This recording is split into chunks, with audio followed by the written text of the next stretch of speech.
one of the things I actively encourage, and it almost becomes like a broken record with me, is I think anyone with Marfan syndrome should get a good set of pulmonary function tests.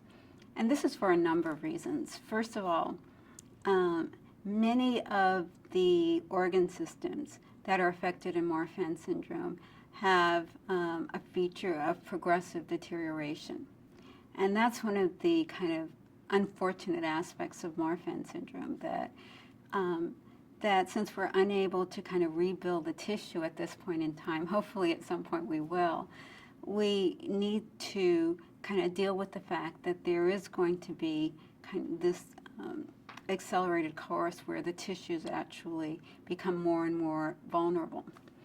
And in the lung, it becomes very important because many interventions are based on the determination of abnormal lung function and using kind of preventative strategies to try to avoid or delay the development of very, very severe kind of respiratory dysfunction or shortness of breath or disability.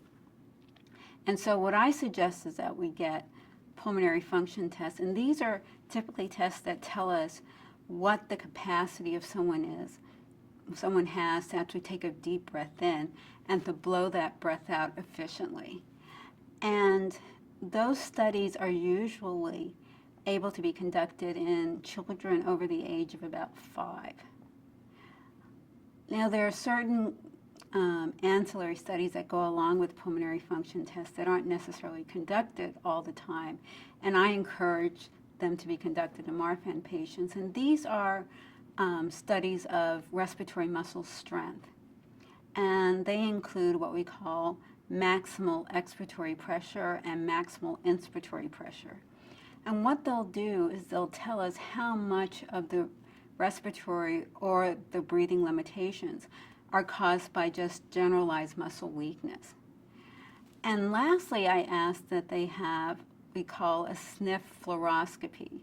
That sounds like a weird term, but it's basically a way of looking at the diaphragm, which is a respiratory muscle, and determining whether the diaphragm is actually moving appropriately.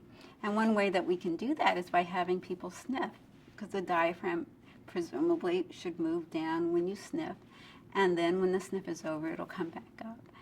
And so these battery of studies can give us kind of a narrative of how the lungs are performing when they have various tests of their function. And so that's why I think they're very useful.